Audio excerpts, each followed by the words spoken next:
வணக்கம் இடமலம் நேர்களே. இன்று கிஷோர் கே சாமியுடன் இணைந்திருக்கிறேன். என்னன்னு பார்த்தீங்கன்னா, நேத்து நம்ம பேசினதோட ஒரு தொடர்ச்சி தான். அதாவது துணை முதல்வர் ஆகப் போகும் உதயநிதி ஸ்டாலின் அப்படிங்கிற மாரி பேசியிருந்தோம். ஆனா, இன்னைக்கு பத்திரிகையாளர் சந்திப்புல வந்து பார்த்தீங்கன்னா, ஒரு வேற விதமான பதில் வந்து குடுத்திருக்காரு. துணை முதல்வர் ஆவாரா அப்படின்னு தெரியல. ஏன் இந்த மாதிரியான வதந்திகள்லாம் வந்து கிளம்புச்சு? ஏன் கிஷோர் கே சாமி அந்த மாரி வந்து நம்புனாரு, அந்த மாரி பேசினாரு அப்படிங்கிறத கேட்கலாம். அது மட்டும் இல்லாம, நாம் தமிழர் கட்சியின் சீமான், அப்புறம் அந்த கட்சியை சேர்ந்த நிர்வாகிகளோட ஒவ்வொரு செல்போன் ஆடியோவும் பார்த்தீங்கன்னா வந்து லீக் ஆயிட்டே இருக்கு. அது யார் பண்றா? என்ன உள்நோக்கம்? இந்த மாதிரி நிறைய விஷயங்கள் இன்னைக்கு பேசி தெரிஞ்சுக்க போறோம். வணக்கம்.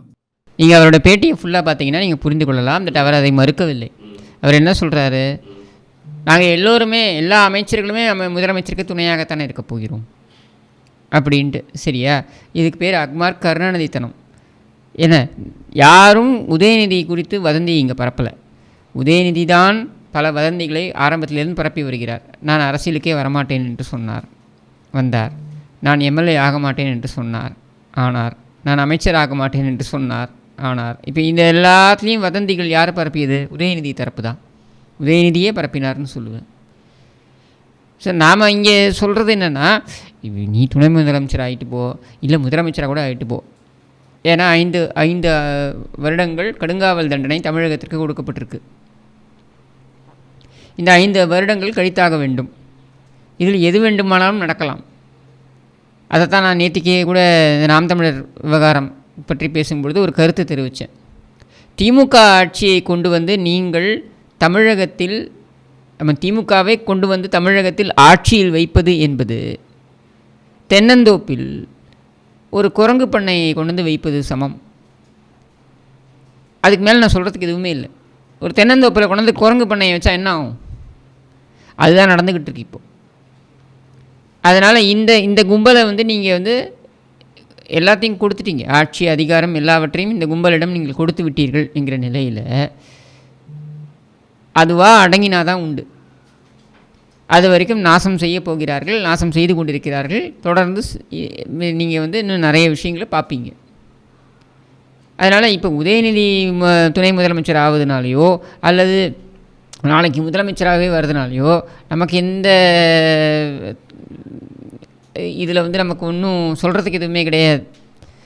ஏன்னா நீ மேண்டேட்டை கொடுத்த பொழுதே எழுதி கொடுத்துட்டீங்க, எது வேண்டாம்னாலும் நடக்கலாம் அப்படின்னு சொல்லிட்டு 5 ஆண்டுகளுக்கு பிளாங்க் செக் மாதிரி போட்டு கொடுத்துட்டீங்க. தமிழகத்தை சுரண்டி கொள்ளலாம், நாசமாக்கலாம், என்ன வேண்டுமானாலும் செய்யலாம் அப்படின்னு எழுதி கொடுத்தாச்சு. அப்போ அந்த 5 இயர் மேண்டேட் அனுபவிச்சு தானே ஆகணும். அதுதான் இப்போ நடந்துக்கிட்டு இருக்கு. ஆனால் எனக்கு என்ன தோணுது அப்படின்னா, சின்னவர் வராரு அப்படின்னு சொன்னோடனே எதிரிகளோட தொடையெல்லாம் நடுங்க ஆரம்பிச்சிருச்சு போல இருக்கு. அதனால தான் எல்லாருமே வந்து வெளியில் வந்து என்னென்னோ ஓவர் ரியாக்ட் பண்ணிட்டாங்க அப்படின்னு வந்து தோணுது. எல்லாருமே அந்த பயத்தில் தான் வந்து பேசியிருக்க மாதிரி எனக்கு தோணுது. அப்படி அவங்க தொடையை நடுங்கணும். அங்கே என்ன பண்ண போகிறார் அவர்? இல்லைங்க, நான் வந்து ஒரு ஒரு ஒரு எப்படி சொல்கிறது, எக்ஸாம்பிள் மாதிரி சொன்னேன். நீங்கள் அதை வேற மாதிரி ரொம்ப எடுத்துகிட்டு போறீங்கன்னா சொல்கிறேன், நான் கேட்குறேன். எதிரிகளுக்கு தொடை நடுங்கும் இல்லையா பயத்தில்? இப்போ நடுங்கணும். இளம் ரத்தம் பாயுது. சரி, ஒரு புது லீடர் வர போறாரு. எங்கே பாய போகுது? அரசியல் களத்துல நேரடியா. சரி, இப்போ இது வரைக்கும் என்ன பாஞ்சிருக்கு? இல்லைங்க, ஒரு கட்டுப்படுத்தி வச்சிருக்காருங்க அவங்க அப்பா. சரி, இப்போ கட்டை எடுத்து விட்டா என்ன பண்ண போறாரு? உங்களை மாதிரி ஆட்களுக்குலாம் சரியான பதிலடி அளிப்பாரு. எப்படி அடிப்பாருன்னா, சரியான அரசியல் செஞ்சு சரியான தலைமையை ஏற்று எல்லாரையும் சரியா வழி நடத்தி. சரியான அரசியல் என்பது என்ன சொல்லுங்க, தெரிஞ்சுக்கலாம். இவருடைய அரசியல் என்ன? எதை முன்னெடுத்து உதயநிதி அரசியலை எதை வைத்து அவர் எதை அடிப்படையாக வைத்து முன்னெடுக்க போகிறார்? எனக்கு தெரிஞ்ச சமூக நீதி தான் முதன்மை விஷயமா இருக்கும். எது சமூக நீதியுடைய டெஃபினேஷன் கொடுங்க. இந்த 3 ஆண்டுகளில் எந்த சமூக நீதியை நீங்கள் காத்தீர்கள்? இப்போ வேங்கை வயலுக்கு வந்து முதல்வரால் போக முடியல. ஒருவேளை உதயநிதி வந்தா நேராக போயிட்டு இந்த மாதிரி ஏதாவது பிரச்சனை நடந்தா அங்க இதுவரையில் வேங்கை வயலுக்கு செல்ல வேண்டாம் என்று யார் உதயநிதியை தடுத்து வைத்தது? அவங்க அப்பா வந்து போல இல்லைங்க, ஒரு தலைமைக்கு கட்டுப்பாடு. அவங்க அப்பா போகாத இடத்துக்குலாம் இவர் போகவே இல்லையா? அவங்க அப்பா வரல இதுக்கு கள்ளக்குறிச்சிக்கு, இவர் ஏன் வந்தார்? லாஜிக்கலாகவே இல்லையே உங்களுடைய கேள்விகள். இதுவரைக்கும் அவர் யார் தடுத்தது? சமூக நீதிக்காக குரல் கொடுப்பதை இதுவரைக்கும் யார் தடுத்தது? எனக்கு தெரிந்து ஒரு பேட்டியில் அவர் சொல்கிறார், அரசியலுக்கு வருவதற்கு முன்னால் எனக்கு ஈவேரா பற்றிலாம் எதுவுமே தெரியாது அப்படின்னு. ஆமாம், அப்படி ஒத்துக்கிறதுக்கு ஒரு பெரிய மனசு வேணுங்க. எல்லாருமே ஸ்கிராட்ச்ல இருந்து கற்றுட்டு வந்தவங்க தான். இது பெரிய மனசு இல்லை, இதுதான். அப்போ எந்த தகுதியும் இல்லாமல் அவர் வந்திருக்காருன்றதுக்கு அவரே ஒத்துக்கிறாரு. சரி, நீங்கள் அரசியலுக்குள் நுழைந்து தகுதிகளை பெற்றுக்கொள்வது, இல்லை தகுதிகளை பெற்றுக்கொண்டு அரசியலுக்கு வருவது, இது 2மே நடக்கும். சரியா, எந்த தகுதியுமே பெற்றுக்கொள்ளாமல் அரசியலுக்குள் நுழைந்திருக்கிறார் என்பதனை ஒப்புதல் வாக்கு மூலமாக உதயநிதி ஸ்டாலினே கொடுக்கிறார். இப்போ என்னுடைய கேள்வி என்னென்னா, அவர் வருவதை நான் தடுக்க முடியாது, அது அவருடைய விருப்பம், அவரை சார்ந்தவர்களுடைய விருப்பம், அவர் தொண்டர்களுடைய விருப்பம். ஆனால் அவரை எங்கள் தலைமையில் ஏன் கட்டினீர்கள்? ஒரு எம்எல்ஏவாகவோ ஒரு அமைச்சராகவோ எங்கள் தலைமையில் நீங்கள் கட்டிட்டீங்கல்ல, அப்போ நம்ம அந்த விமர்சனத்தை வைக்கிறோம். முறையாக தேர்வு செய்யப்பட்டவர் தான் எம்எல்ஏவாக, முறையாக தேர்வு செய்யப்பட்டவர் தான் அமைச்சராக முதலமைச்சருடைய அவருக்கு இருக்கக்கூடிய தனிப்பட்ட அதிகாரத்தின் அடிப்படையில் அவர் அமைச்சராகி இருக்கிறார். இப்படின்றதெல்லாம் நான் எங்கேயுமே டிஸ்கவுண்ட் பண்ணல. ஆனால் அவருடைய வாக்குமூலத்தின்படியே சமூக நீதி என்றால் என்னவென்றே எனக்கு தெரியாது, நான் அரசியலுக்கு வருவதற்கு முன்னர் அப்படின்னு சொல்லக்கூடிய ஒரு நபரை எடுத்த எடுப்பிலேயே வந்த உடனேயே அவருக்கு எம்எல்ஏக்கு வாய்ப்பு, அவருக்கு அமைச்சருக்கான வாய்ப்பு என்று நீங்கள் கொடுத்திருக்கிறீர்கள் அப்படின்னா அது உங்களுடைய விருப்பம், அதனால் நீங்கள் கொடுத்தீர்கள்னு எடுத்துகிட்டு போகலாமே தவிர்த்து அவர் தகுதி வாய்ந்தவர் என்பதனால் நீங்கள் கொடுக்கவில்லை. அப்போ எங்களுடைய செலவில் அவர் தகுதிகளை வளர்த்து கொள்ளப் போகிறார். இப்படி தானே எடுத்துக்கணும், இப்படி தானே எடுத்துக்கணும். Everyone has to start from somewhere. நீங்க என்ன அரசியல் பேசிட்டு இருந்தீங்க, யாருடைய காஸ்ட்ல நீங்கள் அரசியல் கற்றுக்கொள்வது, அதற்கு விலை யார் கொடுக்க வேண்டும்? நாங்கள் கொடுக்க வேண்டுமா? இதுதான் கேள்வி. திமுகவுக்கு இருக்கலாம். திமுகவை பொறுத்த வரைக்கும் நேற்றுக்கு சொன்ன மாதிரி தான், நேற்றுக்கு நான் பேசிக்கொண்டு இருக்கும் பொழுது சொன்னதை தான் திரும்பியும் சொல்கிறேன். திமுகவில் இருக்கக்கூடியவர்கள் அது எந்த அளவில் சுயமரியாதையை பேசி வளர்ந்தார்களோ அந்த அளவிற்கு படு பாதாளத்திற்கு சென்று சுயமரியாதையை ஒட்டுமொத்தமாக புதைத்து விட்டார்கள். அது திமுகவுக்கு வேணா வசதியாக இருக்கலாம், ஏன்னா அவங்களுடைய அமைச்சர்களாக இருக்கட்டும், அவங்களுடைய எம்எல்ஏக்களே இந்த குடும்பத்தை விட்டால் வேறு எதுவும் நமக்கு முடியாது, இதுதான் சரிப்பட்டு வரும் அப்படின்னு அவங்க சொல்கிறாங்க இல்லையா. அவர்களுடைய பிழைப்பிற்காக இது அவர்களுக்கு ஒத்து வரலாம்.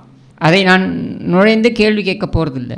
உனக்கு ஏன் சுயமரியாதை இல்லை, நீ ஏன் உப்பு போட்டு சாப்பிடுவதில்லை, நீ சோறு தான் திங்கிறியா முதல்ல, இப்படின்ற கேள்வியெல்லாம் நான் திமுகவினரை பார்த்து கேட்கப் போவதில்லை.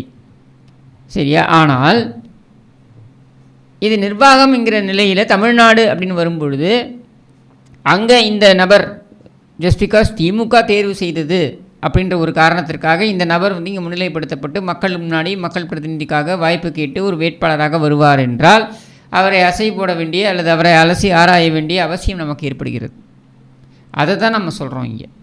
ஓகே, இப்போ சின்னவர் வராரு அப்படின்னாலும் பயப்படுறீங்க, சின்னம்மா வந்தாலும் பயப்படுறீங்க. சின்னம்மா அதாவது சின்னது என்னை பொறுத்த வரைக்கும் சரியா, நீங்கள் சின்னவர்னு சொல்லிக்கோங்க, எனக்கு சின்னது சரியா. கருணாநிதிக்கே பயப்படாத நிலையில் அதுக்கப்புறம் தான் ஸ்டாலின், அதுக்கப்புறம் தான் சின்னது சரியா. எதுக்கு பயப்படணும்? கொரோனா வருது, மாஸ்க் போட்டுக்கிறோன்னா கொரோனாவுக்கு பயப்படுறோன்னு அர்த்தமா? அப்படி கிடையாது. அது மாதிரி தமிழகத்தை பிடித்த அரசியல் கோவிட் தான் இந்த திமுக. அதிலிருந்து தள்ளி இருக்கிறோம் என்று நினைப்பதனால் நம்ம அதுக்கு பயப்படுகிறோம்னு அர்த்தம் கிடையாது. அதிமுகவுக்கு கோவிட் பல வருஷங்கள் ஆகுது, இன்னும் முற்றிலுமா குணமாகல. ஏன்னா அதிமுக ஜனநாயக வழியில் பயணிக்கிறது. அதிமுகவுக்கு இவருக்கு இன்னார் பிறந்தார், இவருக்கு இன்னார் பிறந்தார், அதனால் அவர் அங்கே தலைமை பதவியில் அமர்வார் என்பது எம்ஜிஆர் காலத்திலும் கிடையாது, செல்வி ஜெயலலிதா காலத்திலும் கிடையாது, இன்றைக்கு எடப்பாடி பழனிசாமி அவர்கள் காலத்திலும் கிடையாது. சரியா? அது உண்மையான ஜனநாயகம். இங்கே நீங்கள் இருக்கிறது பார்த்தீங்கன்னாக்கா இவருக்கு மகன் இவர், இவருக்கு மகன் அவர், அவருக்கு மகன் இன்னொருவர் அப்படின்னு நீங்கள் கொண்டு வந்திருக்கீங்கன்றது உங்களுடைய வழிமுறை இருந்துட்டு போட்டோம். அது அல்டிமேட்லி உங்களுடைய கட்சிக்கு யார் தலைமை பதவிக்கு வரணுன்றதை நீங்கள் தான் முடிவு பண்ணணும். இது நீங்கள் உங்களுக்கே ஓகே அப்படின்பொழுது எனக்கு என்ன பிரச்சனை? நான் திமுகங்கிற அந்த ஒட்டுமொத்த கூடாரமே ஒரு சாக்கடைன்னு சொல்கிறேன். இந்த சாக்கடையில் எந்த தலை வந்தால் எனக்கு என்ன? அதனால் அதுக்குள்ளே நான் போக போகிறதில்ல. அதனால தான் நான் மேம்போக்காக சொல்லிட்டு விட்டுறேன். நான் சுயமரியாதையை முற்றிலுமாக நீங்கள் புதைத்து விட்டீர்கள் அப்படின்றது அப்பட்டமாக வெளிப்படுகிறது. அதற்கு மேல் சொல்வதற்கு எதுவும் கிடையாது. இதை கூட நான் சொல்ல மாட்டேன். ஏனென்றால் நீங்கள் மாறுதட்டி கொண்டு சுயமரியாதை இயக்கம் என்று பேசிக்கொண்டு, நாங்கள் சுயமரியாதையை தூக்கி பிடிப்போம் என்று சொல்லிக்கொண்டு, கொள்கை கோட்பாடுகள் தான் எங்களுக்கு முக்கியம் என்று சொல்லிக்கொண்டு எல்லாம் பேசக்கூடிய நீங்கள் எந்த கொள்கை கோட்பாடின் அடிப்படையில் நீங்கள் இன்றைக்கு உதயநிதியை ஏற்றுக்கொள்கிறீர்கள் அப்படின்னு கேட்க வேண்டிய நிலை நமக்கு வருது. நீங்கள் பொதுவில் மாறுதட்டி கொள்ளவில்லை என்றால் நாங்களும் கேள்வி கேட்க போகிறதில்லை. நாங்கள் ஏன் கேட்க போகிறோம்? எங்களுக்கு என்ன கவலை? நேற்று கூட ஒரு நபர் சீமானுடைய இந்த உரையாடல் பற்றி பேசும்பொழுது இது திமுகவுக்கு பொருந்தாதா அப்படின்னு. ஆமாம், திமுகவுக்கும் பொருந்தும் தான். கருணாநிதி 4 சுவத்திற்குள் ஏதாவது ஒன்று செய்து கொண்டு இருந்தால் அதை பற்றி நாம் பேசப்போவதில்லை. கருணாநிதி 4 சுவருக்குள் என்ன செய்தார் என்பது நமக்கு தேவையில்லை. ஆனால் கருணாநிதி பொது மேடையில் இந்த ஸ்பெக்ட்ரம் ஊழல் வழக்கு சம்பந்தப்பட்ட அந்த வழக்கின் பொழுது அந்த வீட்டிற்கே சென்று பல நாட்கள் ஆகிவிட்டது என்று பொது மேடையில் விசும்பி அழுவார் என்றால் எந்த வீட்டிற்கு என்ற கேள்வி வருமா வராதா?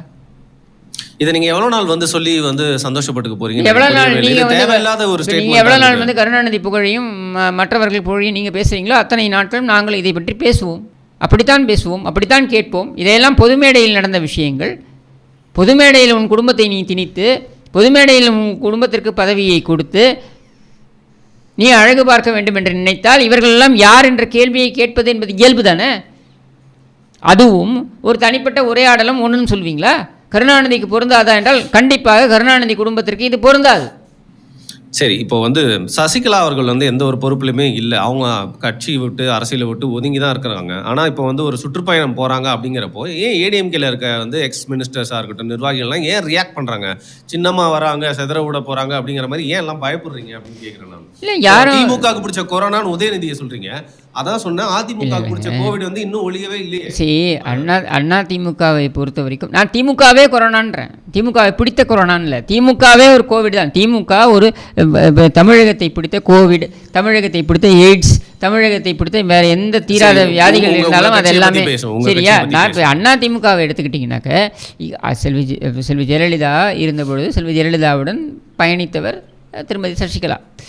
ஒரு கட்டத்தில் அவர் இடைக்கால பொதுச் செயலாளராக அவர் பொறுப்பேற்றுக்கொண்டு இதையெல்லாம் சரி செய்யலாம் அப்படின்ற ஒரு முயற்சி மேற்கொள்ளப்பட்டது. ஆனால் அவர் சிறைக்கு செல்ல வேண்டிய ஒரு காரணம் ஏற்பட்டதுனால இல்லை, ஒரு துரோகமும் கிடையாது. அவர் சிறைக்கு போனதுக்கும் அதிமுகவுக்கு என்ன சம்பந்தம்? இல்லைங்க, அவங்க சிறைக்கு போனோன்னா அவங்களுக்கு துரோகம். அவங்க யாரும் துரோகம் பண்ணலை. அவர் சிறைக்கு சென்றார். சிறைக்கு சென்ற பொழுது அவரால் இயங்க முடியல. அப்படின்னும் பொழுது அவர் பெயரை சொல்லி தினகரன் போன்றவர்கள் துரோகம் இழைத்தார்கள். அவர் பெயரை சொல்லி தினகரன் போன்றவர்கள் செயல்படும் பொழுது அதற்கு முழு பொறுப்பு அவர் ஏற்க வேண்டிய ஒரு நிலைக்கு தள்ளப்பட்டார். இதை அவரும் உணர்ந்தே இருக்கிறார். அதனால தான் இன்னி வரைக்கும் பார்த்தீங்கன்னா எடப்பாடி பழனிசாமி அவர்களுக்கு எதிராக எதையுமே அவர் சொல்லலை. அவர் சொன்னாரா எடப்பாடி பழனிசாமி அவர்கள் துரோகம் இழைத்தார்னு அவர் சொன்னாரா? திரும்ப சசிகலா எங்கேயாவது சொன்னாரா? துரோகம் என்ற வார்த்தையை எங்கேயாவது பயன்படுத்தினாரா? பயன்படுத்தலை. ஏன்னா அவருக்கே தெரியும் அவர் இத்தனை பிரச்சனைகளை அவருக்கு, அதாவது அவர் வந்து டிஃபெண்ட் பண்ணிக்கிறதுக்கு முடியாத ஒரு சூழலில் அவரை டிஃபெண்ட் செய்வதற்கும் யாரும் முயற்சி மேற்கொள்ளலை. அவர் பெயரை பயன்படுத்தி தினகரன் போன்றவர்கள் செய்த அட்டூழியங்களையும் கேள்வி கேட்கவும் யாரும் முன் வரலை. அப்படிப்பட்ட ஒரு சூழலில் வேறு வழி இல்லாமல் கட்சி தலைமையின்றி இயங்க முடியாது. இப்போ ஒரு தலைமையை கொண்டு வந்தாக வேண்டும் என்கிற பொழுது இந்த குடும்பம் அதற்கு இடையூறாக இருக்கும் அப்படின்ற ஒரு நிலை வந்த பொழுது, அதாவது குடும்பம்னா தினகரனை சொல்கிறோம். அப்போ தினகரன் அப்புறப்படுத்த வேண்டிய ஒரு சூழல் ஏற்படுகிறது. தினகரன் அப்புறப்படுத்தும் பொழுது நான் மட்டும் அப்புறப்படுத்தக்கூடாது, நான் மட்டும் அப்புறப்படுத்தப்படக்கூடாது அப்படின்ற ஒரு சூழலில் அவர் திருமதி சசிகலா அவர்களுடைய பெயரை இழுக்கிறார். அவர் இழுத்ததன் காரணமாகத்தான் அவருடைய பெயரும் சேர்த்து அவங்க வந்து நீக்கப்படுகிறார்கள் அப்படின்னு தீர்மானம் நிறைவேற்ற வேண்டிய ஒரு சூழல் ஏற்பட்டது. சரியா? இதுதான் அதோடைய ஃபுல் ஹிஸ்ட்ரி. அப்போ முதலமைச்சர் பதவியில் இருக்கக்கூடிய எடப்பாடி பழனிசாமி இங்கிருந்து பயணித்து போய் பரப்பனாகிராரில் போய் நிற்க முடியாது. நீங்கள் கூர்ந்து கவனித்து பாருங்கள். செல்வி ஜெயலலிதா அவர்கள் பரப்பனாகிராரில் இருந்தபொழுது கூட இங்கே முதலமைச்சராக பதவியேற்றுக்கொண்டார் பன்னீர்செல்வம். அவர் போய் சிறையில் போய் சந்தித்தாரா செல்வி ஜெயலலிதாவை? அது எப்படி சந்திக்க முடியாது இல்லையா? அப்போ இவரும் போய் சந்திக்க முடியாது. இவர் ஏதாவது அமைச்சர்களை அனுப்பலாம் என்றால் அதற்கு பல முட்டுக்கட்டைகளை போட்டதே தினகரன் தான். ஏன்னா யார் யார் சந்திக்க முடியும்னு அங்கே சில புரோட்டோக்கால் இருக்குது. 15 நாட்களுக்கு ஒரு முறை தான் சந்திக்க முடியும். யார் யார் சந்திக்க முடியும்? நெருங்கிய உறவினர்கள், இந்த மாதிரி ஆட்கள் தான் சந்திக்க முடியும்னு சில புரோட்டோக்கால் இருக்குது. இது description of the jail authorities அப்படின்னும் பொழுது அங்கே சில முட்டுக்கட்டைகள் எல்லாம் தினகரன் போட்டார். இதுக்குள்ள தான் நம்ம போக விரும்பலை. ஏன்னா இது ஒரு பெரிய அவங்க தான் ஒரு பதவியிலே இல்லையே, அவங்க தான் சுற்றுப்பயணமான போயிட்டு போகிறாங்க. அதாவது யார் எதுக்கு ரியாக்ட் பண்ணணுன்றதை நான் டிக்டேட் பண்ண முடியாது. வரும் I cannot go and tell them நீங்கள் வந்து இதுக்கு ரியாக்ட் பண்ணுங்கள், இதுக்கு ரியாக்ட் பண்ணாதீங்கன்னு நான் சொல்ல முடியாது. ஒரு கட்சியிலிருந்து அவர்கள் சொல்வதற்கான காரணத்தை நீங்கள் அவர்களிடம் கேட்க வேண்டும். என்னை கேட்டீர்கள் என்றால் எடப்பாடி பழனிசாமி அவர்களுடைய ஸ்டேட்மெண்ட்டை தான் ரெஃபரன்ஸ் பாயிண்ட்டாக எடுக்கிறேன். எடப்பாடி பழனிசாமி என்ன சொல்கிறார்? திருமதி ஜானகி எம்ஜிஆர் போல அவர் எப்படி வந்து இந்த கட்சியை இணைத்து செல்வி ஜெயலலிதா அவர்கள் முதலமைச்சர் ஆவதற்கு ஆட்சி மீண்டும் வருவதற்கு, முதலமைச்சரோடு விட்டுருங்க, அதிமுக மீண்டும் ஆட்சியை பிடிப்பதற்கு உறுதுணையாக செயல்பட்டாரோ அதுபோன்று நீங்கள் செயல்பட வேண்டும் அப்படின்றத அவர் முன்வைக்கிறார். சரியா? திருமதி ஜானகி அம்மையாருடைய காலம் அந்த சூழல் என்பது வேறு. ஆனால் அவருடைய நோக்கம் அப்படின்றத முன்வைக்கிறார் எடப்பாடி பழனிசாமி அவர்கள். அந்த நோக்கப்படி இதுவும் இப்படி செயல்படணும். அப்போ அந்த நோக்கம் என்ன? அதிமுக பலம் பெற வேண்டும், அதிமுக ஆட்சியை பிடிக்க வேண்டும், இதுதானே நோக்கம். அப்போ இந்த நோக்கத்தை இல்லை என்று மறுக்கப் போகிறாரா திருமதி சசிகலா? மறுக்கப் போவதில்லை. இந்த நோக்கம் வேண்டாம் என்று இந்த முன்னாள் அமைச்சர்கள் சொல்லப் போகிறார்களா?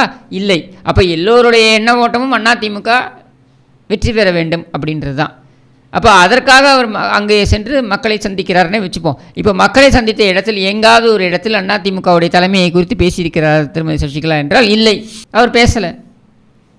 அப்படின்னும் பொழுது இவர்கள் பேசுகிறார்கள் என்றால் பேசலாம், அதற்கான உரிமை அவர்களுக்கு இருக்குது. ஆனால் இந்த நோக்கத்தை மட்டுமே மனதில் வைத்து பயணிக்கிறார் திருமதி சசிகலா என்கிற பொழுது இதை அவர் ரெஸ்பாண்ட் பண்ணுவாரானா ரெஸ்பாண்ட் பண்ண மாட்டார்ன்றதான் என்னுடைய அனுமானம்.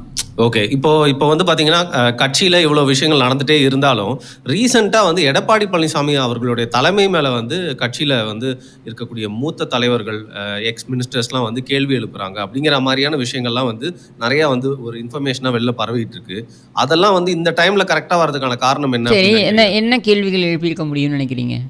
அவருடைய தலைமை மேலே தான். அதான் என்ன மாதிரி தேர்தல் நெருங்க போகுது. இப்போ பார்த்தீங்கன்னா இப்போ ரீசெண்டாகவே நடந்த ஆலோசனை கூட்டத்திலே நம்ம பண்ண தவறுகள்லாம் என்ன அப்படின்னு பேசியிருக்காங்க. அதாவது நாடாளுமன்ற தேர்தலில் நம்ம செய்த தவறுகள் அதுலேருந்து கற்றுக்கலாம் அப்படின்னு சொல்லிட்டு இப்போ தவறை இழைச்சிருக்காரு அப்படின்னா இவ்வளோ பெரிய ஒரு கட்சிக்கு தலைமை ஏற்றிருக்காருன்னா கூட இருக்க மூத்த தலைவர்கள்லாம் ஒரு கேள்வி எழுப்பதானே செய்வாங்க.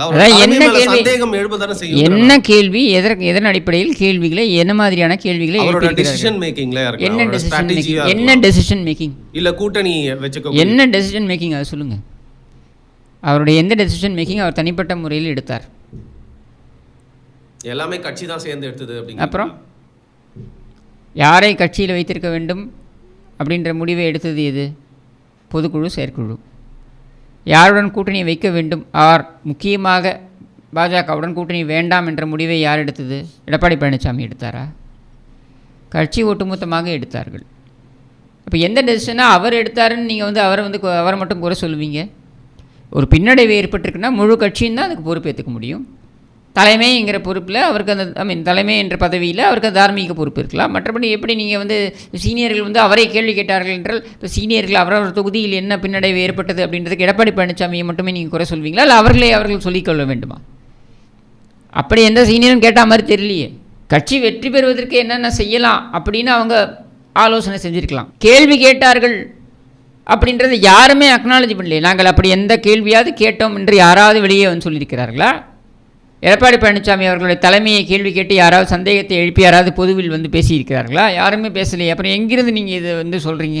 இல்லை, ஆனால் இப்போது எதிர்கட்சி கிட்ட எப்படி அரசியல் செய்யணும் அப்படிங்கிறத திமுக கிட்ட இருந்து பார்த்து எடப்பாடி அவர்கள் கற்றுக்கணும்னு தான் தோணுது. ஏன்னா நேற்று பார்த்தீங்கன்னா முதல்வர் அவர்கள் என்ன பண்ணணுன்றீங்க? சட்டையை கிழிச்சுன்னு ஓடணுன்றீங்களா? ஆளுநர்கிட்ட பற்றி பேசுகிறேன். நீங்கள் பாஸ்டே பேசிட்டு இருக்காருங்க. சட்டையை கிழிச்சிட்டாங்க. அவரும் கிழிச்சிட்டு அவர் தான் கிழிச்சிக்கிட்டாரு. நான் சொல்கிறேன், தூக்கிட்டு போய் சட்டையை கிழிச்சு அவர் தான் கிழிச்சிக்கிட்டாரு சட்டையை. எதிர்கட்சியாக இருக்கும் பொழுது அவர் சட்டையை அவரே கிழித்துக் கொள்வார்கள். இவர்கள் ஆளும் கட்சியாக இருக்கும்பொழுது எதிர்க்கட்சி தலைவருடைய சேலையை பிடித்து கிழிப்பார்கள். இதுதான் திமுகவுடைய வரலாறு. அசிங்கம் பிடித்த வரலாறு. பேசி அதுலயும் இருக்கக்கூடிய வரலாறே இல்லைன்னா திமுகவே இல்லையே. வரலாறை வைத்து தான் திமுக இன்று பிழைத்துக் கொண்டிருக்கிறது. இல்லைன்னா உதயநிதி எதுக்கு கொண்டு நீங்கள் முன்னிலைப்படுத்துறீங்க? எந்த வரலாறு இருக்குது உதயநிதிக்கு? இல்லை தனிப்பட்ட தகுதி என்ன இருக்குது? ஒன்றும் கிடையாது. கருணாநிதியோட பேரன், ஸ்டாலினுடைய மகன் என்பதை விடுத்து உதயநிதிக்கு என்ன தகுதி இருக்குது? வரலாறு இல்லைன்னா நீங்கள் உதயநிதியே கிடையாது. சரி, இப்போ அம்மா உணவகத்தை பற்றி பேசலாம். எல்லாருக்குமே ரொம்ப பிடிச்ச திட்டம், பல பேர் பயன்பெறக்கூடிய திட்டமாக இன்னைக்கு இருக்க அம்மா உணவகம் இருக்குது. அது எல்லாருமே ஒத்துப்பாங்க அப்படின்னு நினைக்கிறேன். இப்போ அம்மா உணவகத்துக்கு போய் முதல்வர் ஸ்டாலின் அவர்கள் ஆய்வு பண்ணாரு. அங்கே என்னெல்லாம் சாப்பாடு. ஒரு ஆய்வா ஏங்க? அதாவது ஒரு விஷயம் நல்லது பண்ணாலும் புலம்புறீங்க. ஒரு கரண்டி எடுத்து நக்கி பார்க்கறது ஒரு ஆய்வா? வேற எப்படி டேஸ்ட் பண்ணுவாங்க? ஏன் ஜெயலலிதா பார்த்தது இல்லையா? நீங்க யாருமே இந்த இதுக்கு முன்னாடி முதலமைச்சராக இருந்தவர்கள் டேஸ்ட் பண்ணதெல்லாம் பார்த்தது இல்லையா? நீங்க நக்கிட்டு அப்படியே அதில் போடுவீங்களா? இது ஒரு ஆய்வா இது? நீங்க ஆமா அப்படிதான் போட்டாரு. நீங்க அந்த வீடியோ பார்த்தீங்களா இல்லையா? அந்த வீடியோ போடுப்பா.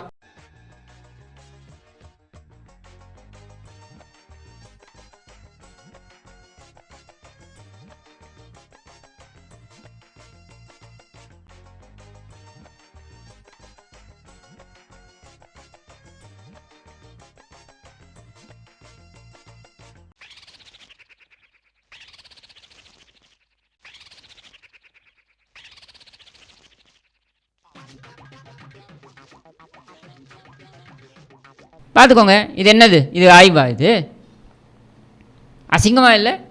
ஒரு உரிமையா நம்ம இது ஒரு உரிமையாக என் சோத்தில் நீ எச்ச பண்ணிட்டு போவியா?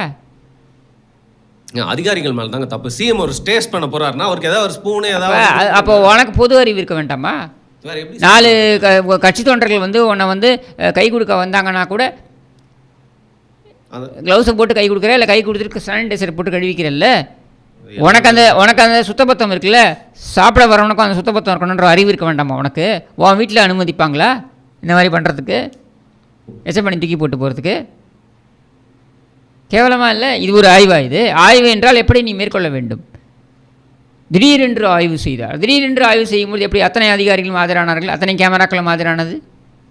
சரி, திடீரென்று ஆய்வு செய்தார்னு வச்சுப்போம். ஏன்னா இந்த காமெடிலாம் நமக்கு நாமமே அந்த திட்டத்தை இது அந்த ஒரு போனாரே ஒரு பயணம் அப்போவே பார்த்துட்டோம் நம்ம. என்ன உளியை வச்சு அந்த இது மெட்டல் சிலையை உளியை வச்சு செதுக்குவான்.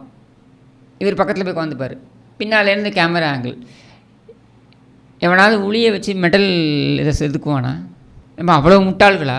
சரியா? இப்போ இந்த நாடகம் நடக்குதுன்னே வச்சுப்போம். இந்த நாடகத்தில் கூட நம்முடைய கேள்வி என்னென்னா, தேனாம்பேட்டையில் இருக்கக்கூடிய அம்மா உணவகத்தை போய் நீங்கள் இன்றைக்கி பார்க்குறீங்க.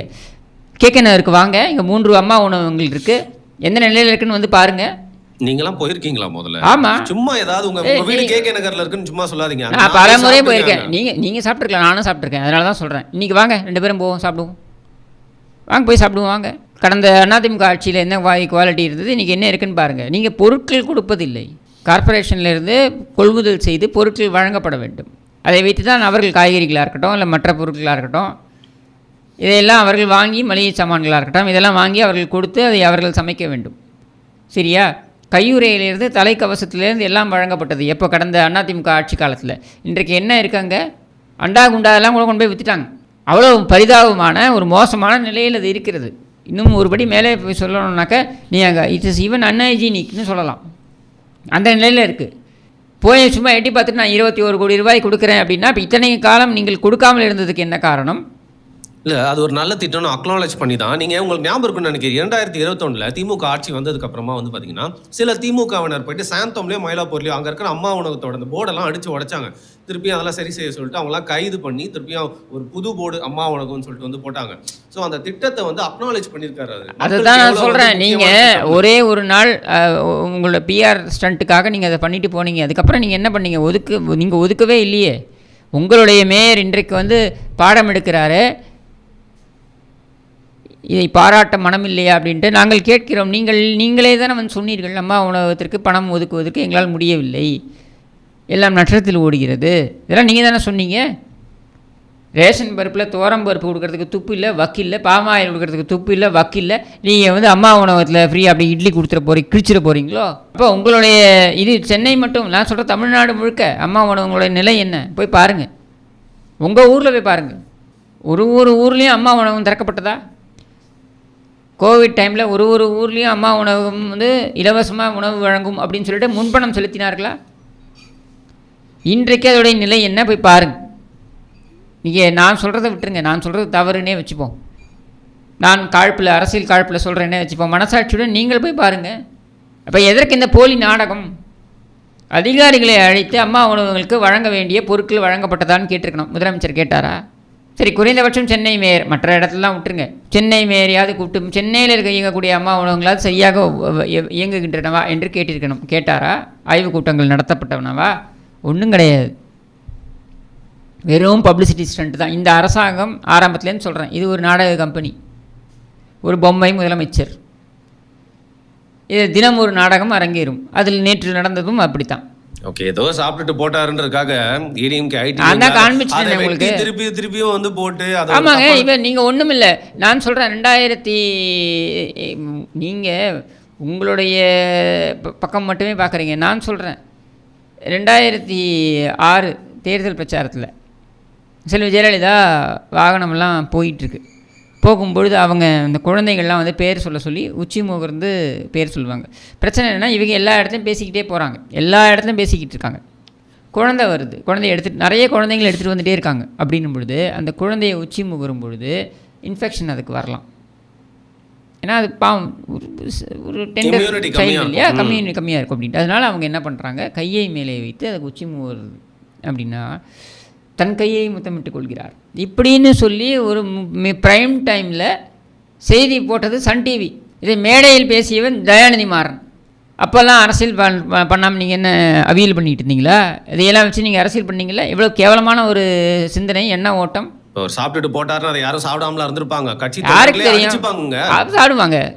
எச்சலை பொறுக்கிகள் செய்வார்கள். ஏங்க நான் அன்புல சொல்றேங்க, ஒரு மரியாதை இல்லைங்க. நான் தான் சொல்கிறேன், எச்சலை பொறுக்கிகள் இதை செய்வார்கள். மற்றவர்கள் சுயமரியாதை கொண்டவர்கள் செய்ய மாட்டார்கள். சரி, நீங்கள் வந்து டேமேஜ் மோல்டில் போயிட்டீங்க. நான் வேற ஒரு விஷயத்தை பற்றி பேசணும்னு நினச்சேன். நம்ம ஏற்கனவே இதை பற்றி ஒரு 2 நாளைக்கு முன்னாடி பேசணும், அதிகமாக அதுக்குள்ளே போவேனான்னு பார்த்தா, ஆனால் முந்தானேத்தி முழுக்க அந்த ஆடியோக்கள் லீக் செய்த வண்ணமாகவே இருக்குது.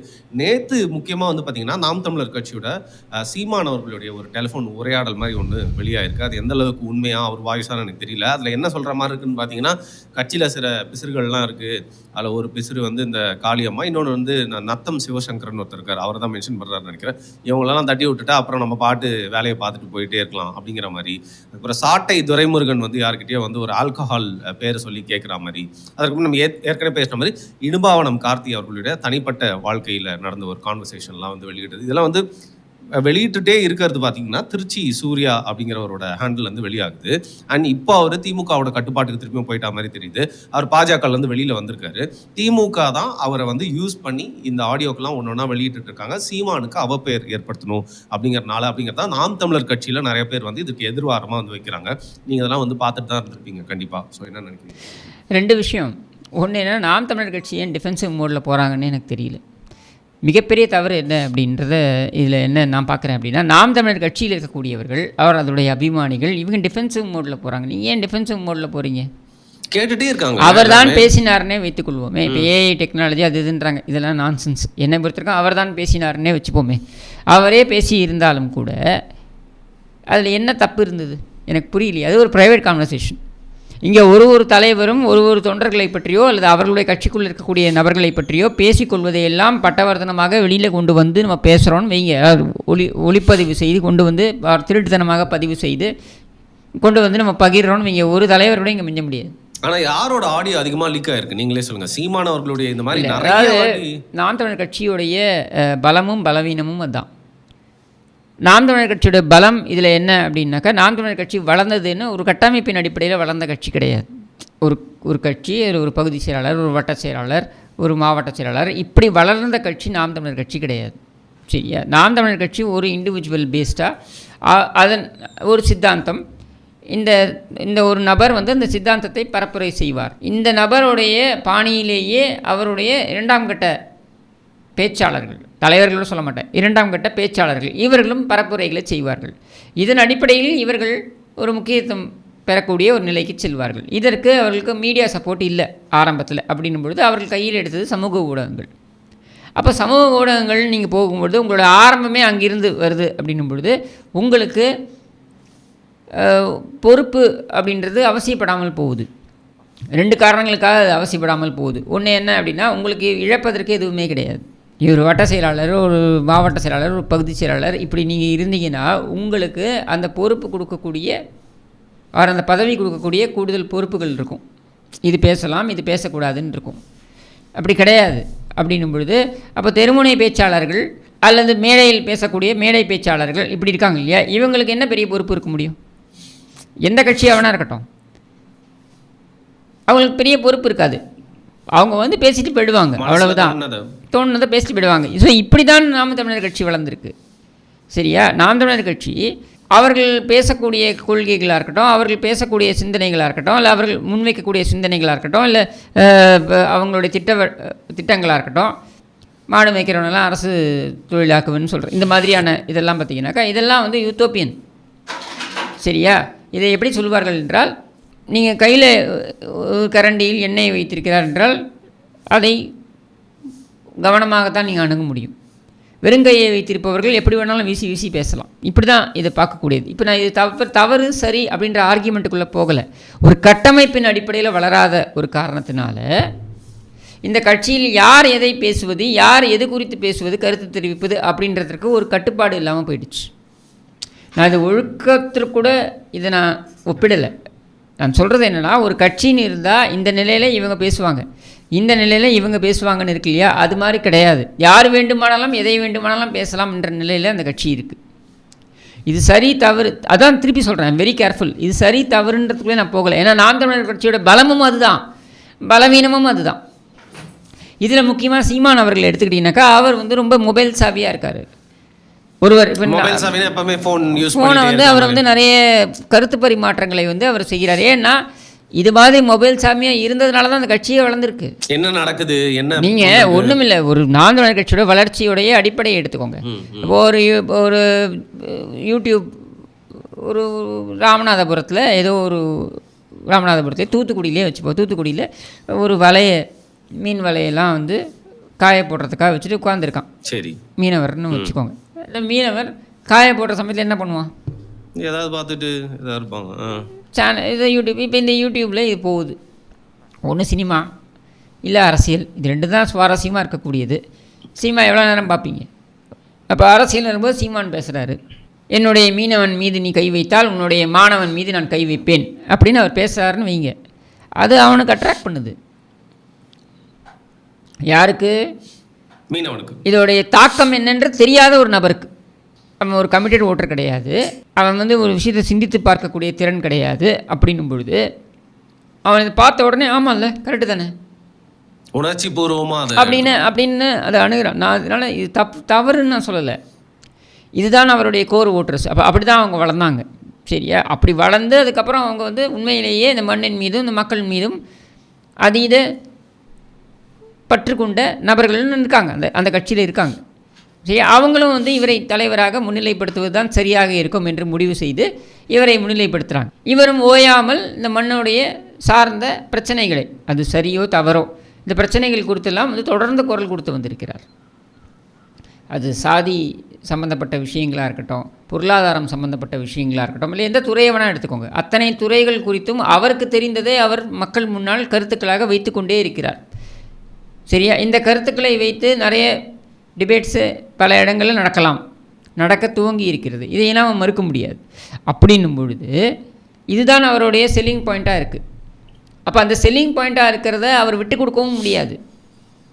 நீங்கள் கூட கேட்கலாம், ஏன் ஸ்டாலின் இருக்கார், உதயநிதி இருக்கார், எடப்பாடி பழனிசாமி இருக்கார், அன்புமணி ராமதாஸ் இருக்கார், இத்தனை திருமாவளவன் இருக்காங்க, இத்தனை பேர் இருக்கும்பொழுது இவங்களை பற்றிலாம் இந்த மாதிரி சர்ச்சைகள் வருது இல்லையே, ஏன் இவரை பற்றி மட்டும் இந்த சர்ச்சை வருது அப்படின்னு சொல்லிட்டு எல்லாருமே பிரைவேட் கான்வர்சேஷன்ஸ் வச்சு.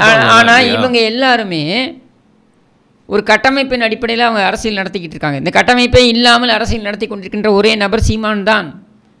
இன்னும் ஒருபடி மேலே போய் சொல்கிறேன், நான் உலக அரசியல் வரலாற்றிலேயே நான் பார்த்த வரையில் ஒரு கட்டமைப்பே இல்லாமல் ஒரு கட்சியை வெறும் அந்த சமூக வலைதளங்களுடைய ரீச்சு, மீடியாவுடைய ரீச், இதை வைத்து மட்டுமே கொண்டு போய் சேர்த்திருக்கின்ற ஒரு நபர், அதன் அடிப்படையில் ஒரு இளைஞர் கூட்டத்தையும் கூட தன் வயப்படுத்தி வைத்திருக்கின்ற நபர் அப்படின்னா அது சீமான் மட்டும்தான். இது பாராட்டா சொல்கிறீங்களா? இல்லை எப்படி வேணாலும் எடுத்துக்கலாம். நான் இதை வந்து நக்கல் நையாண்டியாகவும் சொல்லலை, இதை வந்து அதுக்காக அவரை நான் க்ளோரிஃபை பண்ணுறதுக்காகவும் சொல்ல. என்னை பொறுத்த வரைக்கும் கட்டமைப்பு என்பது மிக மிக அவசியம். இந்த கட்டமைப்புன்றது தான் உங்களை த்ரெஷோல்டுக்கு மேலே கொண்டு போகும். கட்டமைப்பே இல்லாமல் நீங்கள் போகிறீங்க அப்படின்னா இது வந்து ஒரு பிரேக் இல்லாத வண்டி மாதிரி தான். இல்லைங்க, இப்போ நீங்கள் ஆனால் அந்த முடிவை எடுக்க வேண்டியது நாம் தமிழர் கட்சி தான். சரி, நான் கிடையாது செய்ய. அவங்க கட்சியை எப்படி அமைத்து கொள்ள வேண்டும் அப்படின்றத அவங்க தான் முடிவு பண்ணணும். அதோடைய தலைமை பொறுப்பில் இருக்கக்கூடிய சீமான் தான் முடிவு பண்ணணும். ஆனால் என்னை பொறுத்த வரைக்கும் சீமான் இப்படி பேசி இருந்தால் இதில் என்ன தவறு இருக்க முடியும்? இல்லைங்க, நித்யானந்தாவை சுற்றி வந்து பார்த்தீங்கன்னா வந்து வெள்ளை பெண்களாக இருக்காங்க அப்படிங்கிற மாதிரிலாம் வந்து இருந்துட்டு போகட்டுமே. கருணாநிதி பேசாத ஸ்லேடை பேச்சுக்கலாம். கேட்டிங்களா? கருணாநிதி பேசியிருக்காரு. ஏன் இந்த சிலப்பதிகாரத்தை வந்து ஒரு வரியில் விவரிக்கும் அப்படின்னு ஒரு கேள்வி கேட்ட பொழுது கோவலன்றன சிலப்பதிகாரத்தை ஒரு வரியில் விவரியுங்கள் அப்படின்னு கருணாநிதிகிட்ட வந்து மீடியாக்காரங்க கேட்ட பொழுது என்ன சொன்னார்? கண்ணகிக்கும் மாதவிக்கும் இடையே கோவலன் கண்ட வித்தியாசம்தான் சிலப்பதிகாரம் சொன்னாரா இல்லையா? நிறைய அர்த்தங்கள் இருக்குங்க அதில். அப்புறம் சரி, இப்போ மது ஒழிப்புன்னு ஃபிகர்னு சொல்கிறது ஒரு பெரிய உங்களுக்கு வந்து ரொம்ப பெரிய இதுவாயிடுச்சா? இப்போ நான் கேட்குறேன், இது மாதிரி என்னால் ஒரு 1000 உதாரணங்களை கொள்ள முடியும். கருணாநிதி பேசியிருக்கிறது அவரோட வாய்ஸ்ல இதற்கும் ஆடியோ இவர் சொல்லலையா? அண்ணாதுரை சொல்லலையா? அவள் ஒன்றும் படிதாண்டா பத்தினியும் அல்ல, நான் ஒன்றும் முற்றும் துறந்த முனிவனும் அல்லன்னு சொல்லலையா? அதை எந்த இதில் பார்த்தீங்க நீங்கள்? எந்த கோணத்தில் பார்த்தீங்க நீங்கள்? இல்லைங்க, மது ஒழிப்பு, மதுக்கு எதிராக பேசிட்டு ஒரு மதுவோட பிராண்டை சொல்லியே வந்து அதை எடுத்துட்டு நெல்லை எங்களது எல்லை, குமரி என்றைக்குமே எங்களுக்கு தொல்லை, இஹிஹின்னு சிரிக்கலையா? கருணாநிதி பேசலையா? இதை எவ்வளோ வேணும் உங்களுக்கு? எக்ஸாம்பிள் நான் கொடுக்குறேன். மது ஒழிப்பை பேசிட்டு ஒரு மதுவோட பிராண்டை சொல்லி அது மாதிரி கேட்டு வெளியானா தொண்டர்கள்லாம் என்ன நினைச்சுப்பாங்க, அதை வந்து எதிரிகள்லாம் எடுத்து யூஸ் பண்ண தான் செய்வாங்க. திமுகவுக்கு ஆதரவான ஏங்க, நான் என்ன சேனல்ஸ்ல கேட்குறேன், அதை வச்சு நேற்று ஃபுல்லா ஒரு பிளேலிஸ்டாவே வீட்டில் சரிங்க, போட்டுட்டே இருந்தாங்க. நீங்கள் மது ஒழிப்பை பற்றி பேசியவர்கள் மது தொழிற்சாலைகளை நடத்துகிறாங்களே, இதை பற்றி பேசுனீங்களா நீங்கள்? யாரை சொல்றீங்க நீங்க? ஏன் திமுக இருக்கவங்க மது ஆலைகள் நடத்தலையா? டிஆர் பாலு நடத்தலையா? 2016 மது ஒழிப்பு குறித்து பேசினாங்களா இல்லையா? திமுக பூரண மது ஒழிப்பு அப்படின்னு பேசினாங்களா இல்லையா? மது விலக்கு பற்றி பேசினாங்களா? 2016 2021 பேசலை, 2016 பேசினாங்கல்ல. அன்றைக்கு டிஆர் பாலுவோட தொழிற்சாலை நடக்கலையா, செயல்படலையா? 2006 2011 11 தொழிற்கூடங்களுக்கு மது தொழிற்கூடங்களுக்கு பர்மிட் கொடுக்கலையா கருணாநிதி? நீ விற்கிற, அவன் குடிக்கிறான், இல்லைன்னா தப்பு இருக்க முடியும்? திருட்டுத்தனமாக பண்ணுறான் அவன் அதை. எனக்கு புரியலையே இதில் குறிப்பா நாம் தமிழர் கட்சியில நிறைய பேரோட பேர் வந்து நம்மளுக்கு தெரியாது. எப்பவுமே சீமான் அவர்களுடைய நீங்க சொன்ன மாதிரி ஒரு ஒன் மேன் ஷோ மாதிரி தான் இருக்கும். ஆனா அதையும் தாண்டி தெரிகிற பேர்கள் யாருன்னு பார்த்தீங்கன்னா, சாட்டை துரைமுருகனா இருக்கட்டும், இடும்பாவனம் கார்த்தி, இல்லை காளியம்மாள், இவங்க எல்லாரையுமே டார்கெட் பண்ணி ஒன்று அந்த காளியம்மாள் வந்து இப்போ கட்சியிலேருந்து விலகி அதிமுகவில் சேர போகிறாங்க அப்படிங்கிற மாதிரி ஒரு தகவலை பரப்புறது, இடும்பாவனம் கார்த்தியோட அந்த தனிப்பட்ட வாழ்க்கையெல்லாம் பற்றி இதெல்லாமே வந்து அந்த கட்சியில் சீமானை தாண்டி யாரெல்லாம் கொஞ்சம் பேர் வாங்கியிருக்காங்களோ அவங்களெல்லாம் டார்கெட் பண்ணி பண்ணுற மாதிரி இருக்கு. அதான் திருப்பி சொல்கிறேனே, நாம் தமிழர் கட்சி அதிகம் இயங்கக்கூடிய அல்ல அதிகம் தாக்கத்தை ஏற்படுத்தக்கூடிய இடம் வந்து சமூக வலைதளங்கள், அது மட்டும் இல்லாமல் மீடியா ஸ்பேஸ். ஸோ இதில் வந்து பிரபலமாக இருக்கக்கூடிய நபர்கள்னால் இவங்க தான். அப்படின்னும் பொழுது இவர்களை வந்து டார்கெட் பண்ணுறது அப்படின்றது இயல்பு, சரியா? இது எந்த கட்சியும் கையில் முக்கியமாக திமுக எடுக்கக்கூடிய ஒரு ஆயுதம். சரி, நான் என்ன கேட்குறேன், நீ எதுக்கு ரெஸ்பாண்ட் பண்ணுறீங்க? அப்படியே இக்னோர் பண்ணிட்டு போங்க. ஏதோ ஒரு பெண்கிட்ட இடும்பாவனம் கார்த்தி பேசுகிறாருன்னு வைங்க, அது அந்த 2 பேருக்குள்ள விஷயம், சரியா? இது சட்டத்திற்கு புறம்பான விஷயமாக இருந்தால் அந்த 2 பேரில் யாராவது ஒருத்தர் காவல்துறையை அணுகியிருக்கணும். அப்போ சட்டத்திற்கு புறம்பானது இல்லை, இதில் ஏதாவது ஒரு மிரட்டல் இருக்கணும். இது எதுவுமே இல்லை. 2 பேர் பேசுகிறாங்க, நீ என்னை ஏமாற்றிட்டியா, நான் உன்னை ஏமாற்றிட்டேன்னு நம்ம இயல்பாக பேசிக்கிறாங்கன்னு வைங்க. நான் கூட உங்கள்கிட்ட பேசலாம் அந்த மாதிரி, இல்லை வேறு ஒரு பெண்கிட்ட நான் பேசலாம். அவங்க 5000 ரூபாய் வந்து எனக்கு கொடுத்துருக்கலாம், நான் திருப்பி தராமல் இருக்கலாம், என்னை ஏமாற்றிட்டியே நீ அப்படின்னு அவங்க சொல்லலாம். இதை நீங்கள் வேறு மாதிரி கொண்டு போவீங்களா? இதற்கு வரிந்து கட்டி கொண்டு பதில் சொல்வது தான் தவறுன்றேன் நான். சரி, ஓகே. ஆனால் இப்போ ரியாக்ட் பண்ணிட்டாங்க. ஸோ தேர்தல் நெருங்க இந்த மாதிரி என்னென்ன ஆயுதங்கள்லாம் வந்து திமுக கையில் எடுக்க போகிறாங்க அவங்களுக்கு எதிரானவங்க அப்படிங்கிறத வந்து பொறுத்து தான் வந்து பார்க்கணும். அதன் மட்டும் இல்லாமல் நடக்க போகிற டிரான்சிஷன்ஸ்லாம் வந்து எவ்வளோ சீக்கிரமாக நடக்க போகுது, நீங்கள் சொன்ன மாதிரி இது வதந்திகள் இல்லையா, உண்மையான தகவலாக தான் நம்ம பேசியிருக்கோமா அப்படிங்கிறத பொறுத்து இருந்தால் நம்ம வந்து பார்க்கணும். மிக்க நன்றி இன்றைக்கு உங்களோட நேரத்துக்கு.